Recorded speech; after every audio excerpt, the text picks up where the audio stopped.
क्या आपने कभी सोचा है कि हमारे जीवन की सबसे बड़ी चुनौतियां ही हमें सबसे गहरे सबक सिखाती है।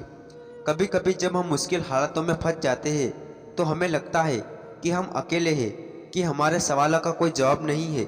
लेकिन अगर हम सही नज़रिए से देखें तो हर परिस्थिति हमें कुछ सिखाने आई होती है। आज मैं आपको एक ऐसी प्रेरणादायक कहानी सुनाऊंगा जो न सिर्फ आपके दिल को छू लेगी बल्कि आपके सोचने का नज़रिया भी बदल देगी। यह कहानी सिर्फ एक साधारण कथा नहीं बल्कि यह जीवन के गहरे सत्य को उजागर करती है। तो चलिए आज हम भूत की जो एक अनमोल कहानी के माध्यम से यह समझने की कोशिश करते हैं कि जीवन के सबसे कठिन सवालों का जवाब हमें कहाँ और कैसे मिलता है। तो आइए जीवन बदलने वाली कहानी शुरू करते हैं। दोस्तों, एक युवक ने अपने जीवन में सफलता प्राप्त करने का दृढ़ संकल्प लिया। बड़ी लगन और धैर्य के साथ उसने आश्रम से शिक्षा प्राप्त की। शिक्षा की समाप्ति के बाद उसने नौकरी खोजना प्रारंभ कर दिया ताकि पारिवारिक जिम्मेदारी का निर्वाह वह बहुत ही अच्छे तरीके से कर सके। इतनी अच्छी शिक्षा प्राप्त करने के बाद भी उसका यह दुर्भाग्य रहा कि उसे कहीं भी काम नहीं मिला। नौकरी की तलाश में वह जगह जगह भटकता रहा। खूब प्रयास किए किंतु हर स्थान से उसे निराशा ही मिली। अच्छी बात तो यह थी कि युवक ने मात्र किताब शिक्षा ग्रहण नहीं की थी, अपितु जीवन में कैसे धैर्य रखा जाए यह भी सीखा था। यही वजह रही कि वह हर परिस्थिति का सामना बड़े ही अच्छे तरीके से कर लेता। लेकिन जब तक यह करता, हर एक संघर्ष की सीमा होती है। दोस्तों, यह बात सत्य है कि जब तक सफलता नहीं मिलती तब तक आपकी मदद करने कोई नहीं आता और आप दर दर की ठोकर खाते रहते हैं। कोई पूछने वाला नहीं रहेगा कि आप कैसे हैं, आप परेशान हैं कि नहीं है, या कोई नहीं आपसे पूछेंगे। यह जीवन की सच्चाई है। हाँ, लेकिन जब आप कामयाब बन जाएंगे, जब आपके पास पैसा रहेंगे तो 10 से 20 लोग आपके आगे पीछे घूमते रहेंगे। तो तमाम तरह के लोग आपसे रिश्ता भी रखना चाहेंगे। तब दूर के लोग भी आपसे कहेंगे कि आप उनके बहुत ही करीबी रिश्तेदार हैं। हर कोई आपसे एक झूठा रिश्ता लेकर जोड़ने लगेगा। ध्यान रहे, जो लोग आपके पैसे और आपकी कामयाबी को देखकर आपसे जुड़ते हैं वह कभी भी आपके अपने नहीं हो सकते। जो मुसीबत के समय में, जब आप निर्धन हैं, गरीब हैं, लाचार पड़े हुए हैं, उस वक्त कोई अगर आपको सहारा दे, उस वक्त कोई अगर आपके साथ खड़ा रहे तो समझ लीजिए कि वही आपका सच्चा और अपना साथी है। और ऐसे लोग दुनिया में केवल 1% से भी कम होते हैं जो आपकी गरीबी में भी, आपके कठिन वक्त में आपका साथ दे। लेकिन आप सबसे ज़्यादा उन लोगों के लिए परेशान रहते हैं जो कभी आपसे अपने ही नहीं। वह युवक हार थक के परेशान होकर एक रास्ते से गुजर रहा था। रास्ते में उसे एक आश्रम दिखाई पड़ा। उस आश्रम के बाहर एक महात्मा अपने शिष्यों को ज्ञान का उपदेश दे रहे थे। वे सभी शिष्य उन बौद्ध महात्मा के उपदेशों को बड़े ध्यान और शांतिपूर्वक सुन रहे थे। वह युवक वहीं पर रुक गया। उसने सोचा कि ऐसा क्या यहाँ पर चल रहा है जो कि लोग बहुत ही शांतिपूर्वक उन महात्मा का उपदेश सुन रहे हैं। उस युवक भी मन में जिज्ञासा जाग गई कि चलकर हम भी देखते हैं कि वहाँ पर क्या हो रहा है। और वह युवक भी धीरे धीरे कदमों से आगे बढ़ते हुए आश्रम की तरफ चल पड़ा। वह पास में ही एक आम के पेड़ के पास बैठा और महात्मा के द्वारा कही गई बातों को ध्यान से सुनने लगा। महात्मा कह रहे थे, जब किसी चीज़ की नई शुरुआत होती है तो सबसे पहले सब कुछ खत्म हो जाता है। जब इस सृष्टि की रचना हुई थी तो सबसे पहले सब कुछ समाप्त हो गया था। उसके बाद एक नई सृष्टि की रचना हुई। यानी जब इंसान मुसीबत के ऐसे वक्त में पहुंच जाए जब उसे लगे कि अब कुछ नहीं होने वाला है, अब मेरा कुछ नहीं है, और टूट जाए, लाचार हो गया, कोई उसकी मदद करने वाला नहीं रहे, ऐसे वक्त में अगर वह इंसान किसी से अपनी मदद भी मांगे तो लोग उसकी मदद भी करने से इनकार कर दे। महात्मा आगे कहते हैं कि ऐसे बुरे वक्त में अगर देने वाला भी नहीं मिलेगा, क्योंकि बुरे वक्त में कोई भी साथ नहीं देता है, ऐसे वक्त में आप बिल्कुल टूट जाएंगे, आप जिंदगी से हार जाएंगे। लेकिन एक बात हमेशा याद रखिएगा, इसी क्षण यही सोचना है कि अब कुछ हमारी ज़िंदगी में बड़ा और अच्छा होने वाला है, क्योंकि बर्बादी के बाद ही नई चीज़ का निर्माण होता है। टूटे फूटे लोहों को गला करके एक नए लोहे का निर्माण किया जाता है।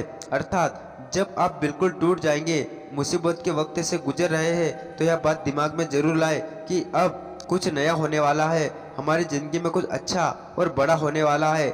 यही एक उम्मीद आपको जिंदा रखेगी और यह बिल्कुल सत्य बात है। देखना, अगर तुम ऐसे वक्त में हो जहाँ पर कोई तुम्हारी मदद नहीं कर रहा, कहीं से कोई भी उम्मीद नहीं है तो समझ लेना कि अब कुछ बड़ा और अच्छा होने वाला है, क्योंकि जितना आप टूट सकते थे आप टूट गए, इसमें ज़्यादा आप नहीं टूट सकते।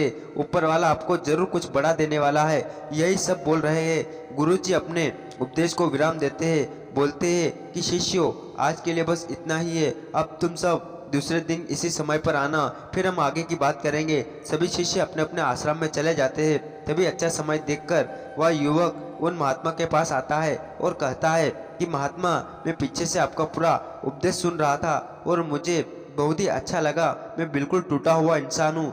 मैंने पढ़ाई भी की, हर जगह नौकरी की तलाश में घूम रहा हूँ, पर मुझे कहीं भी नौकरी नहीं मिल रही। मैं दर दर की ठोकरें खा रहा हूँ, पर कुछ भी हासिल नहीं कर पाया। लेकिन आपने जो बातें बोली उससे मुझे कुछ काम करने की हिम्मत मिली और आपकी बातें बिल्कुल सही है। तब वह महात्मा उस युवक से कहते हैं कि युवक, तुम अपनी समस्या को मुझे बताओ। तब वह युवक कहता है कि हे महात्मा, मैंने आश्रम से शिक्षा प्राप्त की, उसके बाद हम घर पर आ गया और हमारे घर पर पैसों की ज़रूरत थी, जिसकी वजह से हम बाहर कमाने के लिए निकल पड़े। लेकिन मैं जहाँ पर भी नौकरी की तलाश में गया, मुझे वहाँ से नौकरी नहीं मिली, जिस वजह से मैं बहुत ही परेशान हूँ। गुरु और कृपा करके मेरा मार्गदर्शन करें, ताकि मैं अपने जीवन में सफलता की नई बुलंदियों को हासिल कर सकूँ।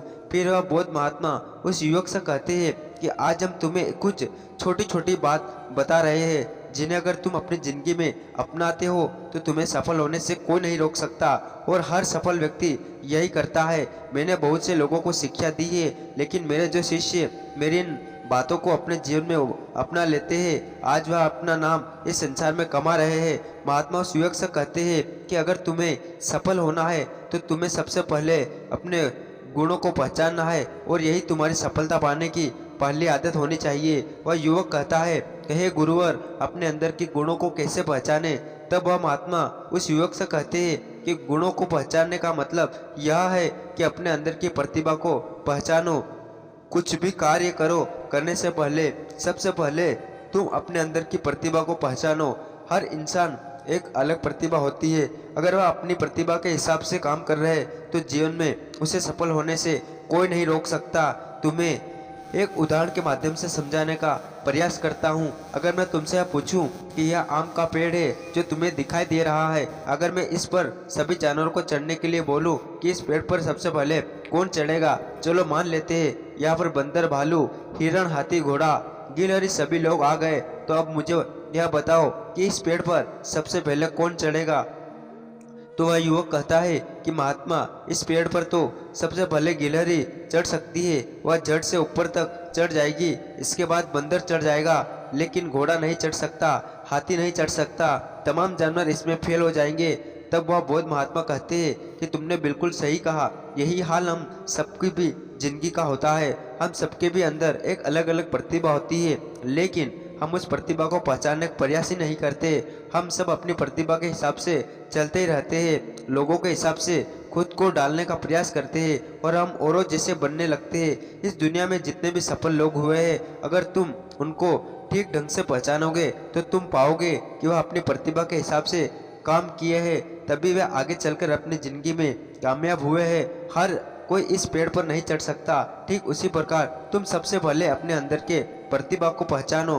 तुम यह देखो कि तुम किस चीज़ से माहिर हो। अगर तुम अपनी प्रतिभा के हिसाब से काम करोगे, उस प्रतिभा को पहचान लोगे, तो तुम जिंदगी में बहुत आगे जाओगे। फिर तुम्हें सफल होने से कोई नहीं रोक सकता। लगभग 98% लोग यही करते हैं कि वे दूसरों जैसा बनने का प्रयास करते हैं। किसी ने उन्हें कहा तो वे उसके जैसा ही बनने लगते हैं, जबकि जो 1% लोग होते हैं वही सफल हो पाते हैं, क्योंकि वे अपने प्रतिभा के हिसाब से काम करते हैं। वे अपने अंदर की प्रतिभा को पहचानते हैं, फिर वे उसके हिसाब से उस कार्य को करते हैं, और अंत में उन्हें सफलता भी मिलती है, और वे लोग जिंदगी में बहुत ही आगे जाते हैं। इसलिए कुछ भी नया करने से पहले सबसे पहले तुम अपनी प्रतिभा को पहचानो, फिर उसके हिसाब से काम करो।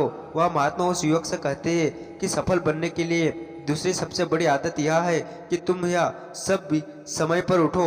अगर तुम सुबह 3 घंटे पहले उठ जाते हो, अगर तुम 4 बजे उठ जाते हो या 5 बजे उठ भी जाते हो, तो तुम्हारे पास बहुत ज़्यादा समय बच जाएगा अपने कार्य को करने का, और तुम उन तमाम लोगों से आगे निकल जाओगे जो लोग देर सुबह उठकर और सोते हैं। उन्हें आलस्य और बीमारियां घेर लेती है। अगर तुम भी देर सुबह उठोगे तो तुम भी उन्हें जैसा बन जाओगे। इसलिए अगर तुम्हें लाखों की भीड़ से आगे जाना है तो तुम्हें सुबह जल्दी उठना होगा। जो व्यक्ति सुबह सही समय पर जल्दी उठ जाते हैं उन्हें पूरे दिन को कार्य करने का ज़्यादा समय मिल जाता है। तुम सुबह सबसे पहले उठो, अपने पूरे दिन की रूपरेखा तैयार करो कि कब मुझे क्या काम करना है, कब कौन सा काम करना है, कितने बजे क्या करना है। सबसे पहले तुम उस कार्य को करो, फिर उसके हिसाब से पूरे दिन का कार्य करो। इससे क्या होगा कि तुम्हारे पास समय बच जाएगा और तुम अपने कार्य को बहुत ही अच्छे तरीके से कर पाओगे।